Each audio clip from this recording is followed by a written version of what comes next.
এদিকে যুদ্ধের সরঞ্জাম সাজানো রয়েছে দেখতেই পাচ্ছ। আমরা অ্যাকচুয়ালি অজান্তে প্রচুর টাকা লস করি, কেটেই যায় বিভিন্ন অছিলায়। বাকি 19 লক্ষ টাকা ব্যাংক খেয়ে ফেলেছে। তো সেটাকে কিভাবে বাঁচানো যায় সেই জন্যই বিশ্বাস করুন লক্ষ লক্ষ টাকা বেঁচে যাবে। বি কেয়ারফুল, প্রত্যেককে বলছি। ওই দেখা যাচ্ছে না তো, ওকে হঠাৎ করে দিয়ে গেছে।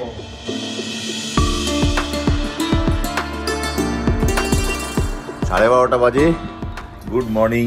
আজকে বৃহস্পতিবার, বাড়িতে সত্যনারায়ণের পুজো করবে বলে মাত্র ঠিক করে রেখেছিল। তার সমস্ত যোগাযন্ত্র ফাইনালি করতে সকালবেলা বেরিয়েও গেছিলো, এই একটু আগে এলো। বেশ কিছু জিনিসপত্র আবার কিনেও নিয়ে এসছে, দেখছি ধরো দেখাবো। আর ঘন্টু, আমরা যে উঠতে দেরি করেছি, রাতে শুয়েছি অনেক দেরিতে। স্নান ফান হয়ে গেছে? কি ব্রেকফাস্টে কি খাচ্ছ? কচুরি। এই সব যোগাযন্ত্র করেছেন উনি। এনে কি ডাব বাবগুলো বয়ে বয়ে নিয়ে এসছো? আর কি শাড়ি ফাড়ি আছে? ও আচ্ছা আচ্ছা। কি কিনলে শুনি? সেটা কি? শাল? শাল না, শালের ছোট ভার্সন। ও শালের ছোট ভার্সন, আচ্ছা দেখবো। রিমা সকাল থেকে অন্তত দুবার গেছে বাজারে, 8:30 থেকে বেরিয়েছে, এখন বাজে প্রায় 12:30। এইমাত্র ফিরলো। এক গাদা জিনিস কিনে কেটে ভিড় করে পাহাড় হয়ে গেছে। একা একা পারে, আর যাবেও একা একা। আমিও ঘুম থেকে উঠতে দেরি করি। আর সকালবেলা অ্যাকচুয়ালি আজকে তো করার কথাই ছিল না, ছিল কালকে। বৃষ্টিটা হয়, সমস্ত ম্যাসাকার হয়ে যায়, সব একদিনে করতে হচ্ছে। এই ঘর ফর পরিষ্কার করার ব্যাপার রয়েছে, সব নিজে হাতে করে। এত দেরি হতো না। দত্তদার একটা প্রোগ্রাম আছে বলছিলাম না, ছেলের বউয়ের স্বাদ আছে, তো ওখানে ওরা যেতে হবে। গিফট কিনতে গিয়ে বেচারা পাগল হয়ে গেছে। বলছে জিনিস তো আদের দোকান তো খোলেনি, যাওয়া খুলেছে, ভুলভাল দাম চাইছে। ওখানে খুঁজতে খুঁজতে ঠিক করতে করতে সময় চলে গেছে অনেকটা। যাই হোক, তো একটা ওই বললো ছোটো স্টল বা শাল টাইপের কিছু একটা কিনেছে। কিন্তু রিমার যা টাইট শিডিউল, ও মনে হচ্ছে দুবেলা গিয়ে উঠতে পারবে না। পুজো হয়ে গেলে বা সন্ধ্যাবেলা পুজো হয়ে যাওয়ার পরে একবারে মেয়েকে নিয়ে তখন যাবে, গিয়ে দিয়ে আসবে। চলো আমি এদিকে কাজটা সারি। আজকে আমার অ্যাকচুয়ালি চেষ্টা করলেও কোনো কাজ নেই। ব্যাংকে কয়েকটা কাজ ছিল, ব্যাংকের ম্যানেজার সাহেবকে একটু ফোন করে দেখে নেবো। বাট এমনি ফিজিক্যালি বেরোতেই পারবো না, পুজোটা না শুরু হওয়া অবধি। পুজো শুরু হলে পুজোটা একটু দেখে তবে বেরোবো, কারণ ওদিকে জয় আবার বেরিয়ে যাবে। কি এনেছো? দই। হ্যাঁ, অনলাইনে আনলে? কি করছেন আপনি? সবাই ঘর পরিষ্কার করছি। চিড়ে আর দই, ঠিক আছে। এদিকে যুদ্ধের সরঞ্জাম সাজানো রয়েছে দেখতেই পাচ্ছ। লড়ে যাচ্ছেন একা। দই চিড়া খাচ্ছি। হ্যাঁ, দই চিড়া খাচ্ছি। এই উল্লুকটাকে বললাম দই চিড়া খেতে, মুখটা করছে দেখো, দিয়েছি। হ্যাঁ, দই চিড়াটা মুখে দিয়েছি, কিরকম করলো জানো মুখটা? 4-5 বার মুখের মধ্যে হাত দিয়ে ওয়াক ওয়াক করছে। তো খুশি হাত দিয়েছি, মুখে চাপা দিতে ওয়াক করছিল এক্ষুনি। হ্যাঁ, টক দই হলে তো কথাই ছিল না। খালি পোড়া চকলেট, কফি চকলেট এসব খাবে। 1টা বেজে গেছে। যে অবশেষে ম্যানেজার বাবুকে ফোনে পেয়েছি, তার সঙ্গে কথা বলছিলাম। কালকে রাত্রি প্রায় 2:30-3টে অবধি জেগে আমি কয়েকটা ভিডিও দেখছিলাম। আমার মনে হয় ওই ভদ্রলোকের ভিডিও আপনাদের সবার দেখা উচিত। লেবার অ্যান্ড ল বলে মোস্ট প্রবলেম দেখছি, যদি পরে মনে পড়ে বলবো। এই চ্যানেল দুটো না প্রত্যেকটা ইন্ডিভিজুয়াল ভারতীয় দেখা উচিত। যে আমরা না ফাইন্যান্স সম্বন্ধে কিছু বুঝি না, সিরিয়াসলি কিচ্ছু বুঝি না। ফাইন্যান্স মানে লোকের ধারণা হচ্ছে ফাইন্যান্স মিনিস্টার যে বাজেট ঘোষণা করে সেটাই ফাইন্যান্স। বাট আমরা আমাদের ডেলি রুটিনে কত রকম যে ডায় বায় করে কত সিস্টেমে কত পয়সা সেভিংস করতে পারি বা কত ক্ষতির থেকে বাঁচতে পারি, এটা আমাদের কোনো আইডিয়াই নেই সিরিয়াসলি। না ট্যাক্সেশন সম্বন্ধে কোনো আইডিয়া আছে, না নতুন নতুন ইমপ্লিমেন্টেড লস তার সম্বন্ধে কোনো আইডিয়া আছে। যার ফলে কি এসব না জেনে না আমরা অ্যাকচুয়ালি অজান্তে প্রচুর টাকা লস করি, বেয়ার করি লস, জানতেও পারি না। সবথেকে কথা, ব্যাংক যে আমাদের সঙ্গে সারা জীবন কত রকম ফ্রড করে, আমি সিরিয়াসলি বলছি, ব্যাংক ফ্রড করে। এবং আরবিআই আস্তে আস্তে করে চেপে কষে ধরছে, তাই নাহলে ব্যাংক পাবলিকের থেকে টাকা খালি কেটেই যায় বিভিন্ন অছিলায়, আর ওটাই বোধহয় ওদের ইনকাম। আমি একটা আর্টিকেল দেখছিলাম কালকে পার্টিকুলার জিনিস নিয়ে, সেই নিয়ে আমি ম্যানেজারের সঙ্গে কয়েকদিন ধরে কথা বলবো করছিলাম। তো কালকে ওইটা আচমকা ভিডিওটা চলেও এসছে, দেখতেও পেয়েছি। আমি আমার ব্যাংক থেকে হোম লোন নিয়েছি, আজকে প্রায় 5 বছর হলো। 5 বছর ধরে প্রায় ধরুন কিছু না হলেও 20 লক্ষ টাকা শোধ করেছি। ব্যাংকের লোন অ্যামাউন্ট যেটা আমি নিয়েছিলাম সেটা ছিল প্রায় 47 লক্ষ টাকা। Huge amount. 5 বছরে আমি শোধ করেছি 22 লক্ষ টাকা। আমি আমার হিসাব যে ইএমআই দেখাচ্ছে তাতে দেখাচ্ছে 22 লক্ষ টাকা শোধ করেছি। এবার 22 লক্ষ টাকা শোধ হওয়ার পরে আমার আউটস্ট্যান্ডিং অ্যামাউন্ট দেখাচ্ছে, শুনবেন কত? 47 লক্ষ টাকা লোন নিয়েছিলাম, আউটস্ট্যান্ডিং অ্যামাউন্ট দেখাচ্ছে 44 লাখ টাকা, মানে 3 লাখ টাকা শোধ হয়েছে। ভাবতে পারেন 5 বছরে 22 লক্ষ টাকা শোধ করার পরে আমার শোধেবল অ্যামাউন্ট, আবার কভারেবল অ্যামাউন্ট, মেন অ্যামাউন্ট মাত্র 3 লাখ টাকা শোধ হয়েছে। বাকি 19 লক্ষ টাকা ব্যাংক খেয়ে ফেলেছে as a interest. My goodness. তো সেটাকে কীভাবে বাঁচানো যায় সেই জন্যই আমি কালকে ভিডিওটা দেখছিলাম। তো তাতে অনেক কিছু আছে, ওইভাবে আমি বোঝাতে পারবো না। তো অবশ্যই ওই ভিডিওগুলোকে দেখতে থাকুন। আর আমি যা যে পয়েন্টে বলছি, যদি কারোর এরকম সমস্যা থেকে থাকে বা হয়েছে, স্টার্টিংয়ের দিকে লোন নিয়েছেন, প্রথম 2-4-5 বছরের মধ্যেই আছেন, তারা অবশ্যই তার ভিডিওটা দেখুন। বিশ্বাস করুন, লক্ষ লক্ষ টাকা বেঁচে যাবে, লক্ষ লক্ষ টাকা, 1 টাকা 2 টাকা নয় বলছি, লক্ষ লক্ষ টাকা বেঁচে যাবে। প্লিজ গিয়ে ফলো করুন। আর আমি ব্যাংকের সঙ্গে কথা বললাম, আমি ইমিডিয়েটলি গিয়ে সোমবার দিন ব্যাপারটাকে যতটা পারি সেটেল ডাউন করে আনতে হবে। কারণ আমার 10 ইয়ার একই থেকে যাচ্ছে, ইএমআই অ্যামাউন্ট একই থেকে যাচ্ছে, অথচ ওদের ইন্টারেস্ট পার্ট বাড়তে থাকছে। পাগল হয়ে যাবো। এই হিসাবে যদি ওদের যা হিসাব আছে, আগামী 10 বছর যদি পেমেন্ট করে থাকি, আমার 4 লাখ টাকা 5 লাখ টাকা বেশি শোধ হবে না, অথচ আমি ব্যাংকের যা টোটাল অ্যামাউন্ট লোন নিয়েছিলাম পুরো টাকাটা শোধ হয়ে যাবে, আমার হিসাব থেকে বেরিয়ে যাবে আমার থেকে, কিন্তু ওদের 5 লাখ টাকা শোধ হবে না। বি কেয়ারফুল, প্রত্যেককে বলছি, ফাইন্যান্স বুঝুন। ফাইন্যান্সটা বিশাল টাফ কিছু নয়, আমরা বুঝতে চাই না। বুঝুন, পয়সা বাঁচবে, সম্মান বাঁচবে, আর ক্ষতির থেকে বেঁচে যাবেন। ওই চ্যানেল দুটো দেখতে থাকুন। আরও একজন ভদ্রলোকের নাম হচ্ছে, আমি নামগুলো মনে পড়ছে না, আমি এক্ষুনি একটু পরে দেখে আমি বলছি। দাঁড়ান। কি করছেন আপনি উবুড় হয়ে? ওই দেখা যাচ্ছে না তো। শুকলে দেখা যাবে। শুকলে দেখা যাবে। ও আচ্ছা, ঠিক আছে। আমি তো ভাবলাম দই নিয়ে কি করছি আবার, কে জানে। বাহ, পয়সা হয়ে গেছে, জিনিসপত্র জোগাড় ফোগাড়ও মোটামুটি হয়ে গেছে মনে হচ্ছে, নাকি? তোমার ট্যালেন্টেড লোক বল। চলো, 2:15 বাজে। এই দেখো গোপালের জামা, কত বড় বড় সাইজ দেখেছো? ফ্রক, জামা, সোয়েটার, কত কিছু। আলপনা ওখানে দিচ্ছ, এখানটা হয়ে গেছে ঠাকুর ঘরেরটা? আচ্ছা। ও বাবা, সুন্দর হয়েছে তো। বাবা বাবা। আপনার কত দূর চলছে নাকি? দেরি আছে, ঠিক আছে। তুতু কত দূর? ঠাকুরমশাইকে একটা ফোন করে নিই জানি। ঠিক আছে। সবাই দিকে মোটামুটি তোমার গোছানো কমপ্লিট? সবাই কটা বাজে? 4:45।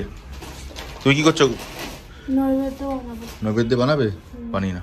5টা বেজে গেছে, আমি এখনও ভিডিওটা আপলোড করে উঠতে পারিনি, ডিউ টু ঘরে পূজার জোগাড় ওরা করছিল।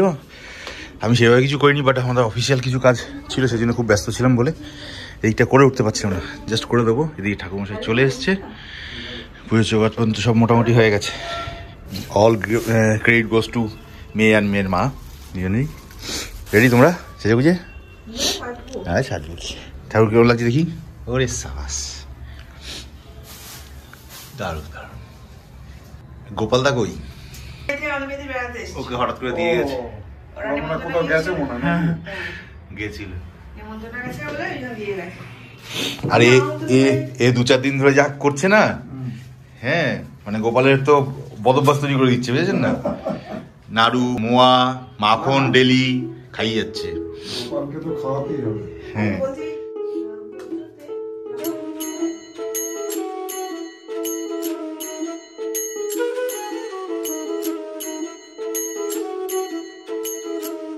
ঠাকুরমশাই গুছাক, আমি এদিকে এডিটিংটাকে কমপ্লিট করার চেষ্টা করি। আমাদের সেই ঠাকুরমশাই এসছে যাকে দিয়ে আমরা বরাবরই করাই। লাস্টবার একদিনকে ট্রাই করেছিলাম, উনি সময় দিতে পারবেন না বলে। যে ব্লান্ডার হয়েছে কি, অতএব আর কোনো চান্সই নেওয়া যাবে না কোনোদিন। উনি সময় থাকলে করবেন,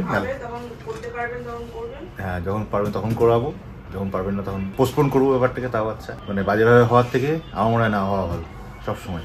চলো হঠাৎ করে কাজটা শেষ করে পুজো জয়েন করি। ওদিকে জয় নিশ্চয় অপেক্ষা করছে, ওকে ছাড়তে হবে আমার। ছেলেকে নিতে এসছে মনে হচ্ছে নাকি?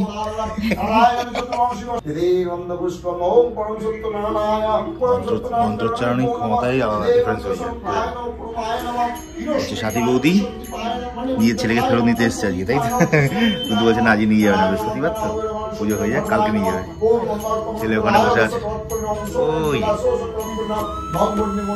নীল রঙে জামা পড়েছিল।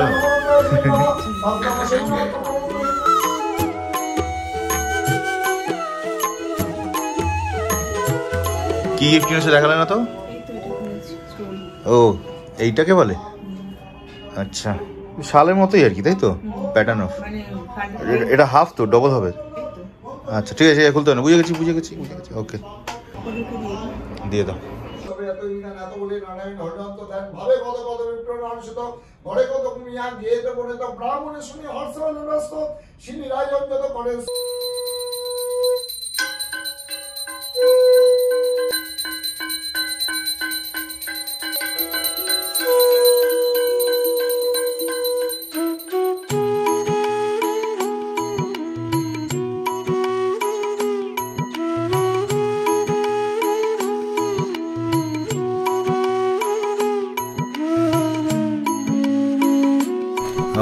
প্রায় বেজে গেছে 6:20। পুজো চলছে এখন, কোনো রকম অঞ্জলিটা দিয়ে দিয়েছি, আমি বেরিয়ে যাচ্ছি, কারণ ওদিকে দেরি হয়ে গেছে। জয় অলরেডি ওয়েট করছে আমার জন্য, ওর অলরেডি লেট। আমারই খারাপ লাগছে, কিন্তু করার নেই কিছু, সরি।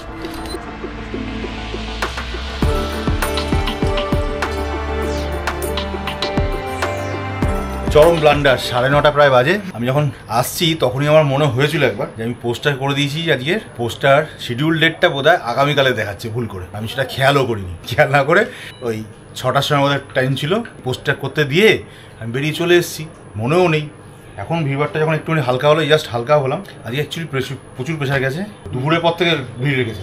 ফাঁকাই ছিল সকালের দিকটা, কিন্তু বিকেলের পর থেকে বোধহয় লোকের টনক নড়েছে যে কালকে 26শে জানুয়ারি ছুটি থাকবে, মার্কেট বন্ধ থাকবে, কাজ করতেই হবে, সব বিকেলবেলা ঢেলে এসছে লোকে। এই একটু আগে ফাঁকা হলাম।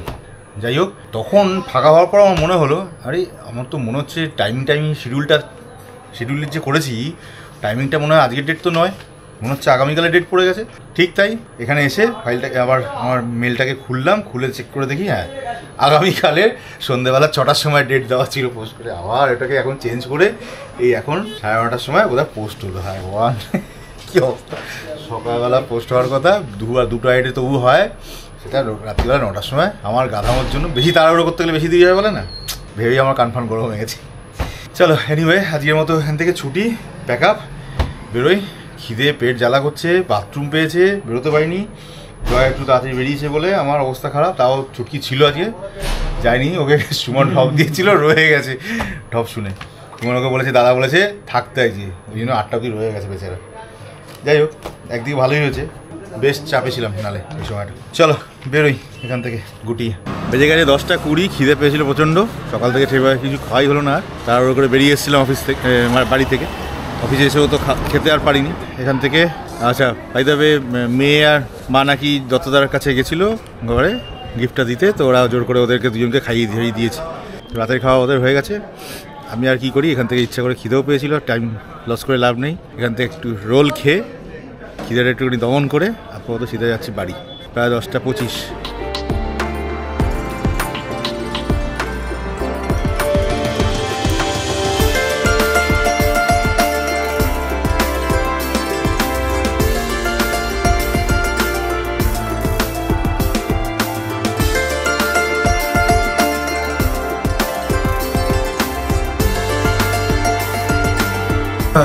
এই 11টা বাজলো, সবে ঢুকলাম ঘরে। যা ব্লান্ডার করে গেছি সিরিয়াসলি। হ্যাঁ, 6টার সময় আপলোড করে দিয়ে কালকের ডেটে শিডিউল করে দিয়ে চলে গেছি, দেখিও নি, এত তাড়ায় ছিলাম। পরে যখন মনে পড়েছে অফিস থেকে, তখন বসে অলমোস্ট 9টার সময় 9টা বেজে গেছে।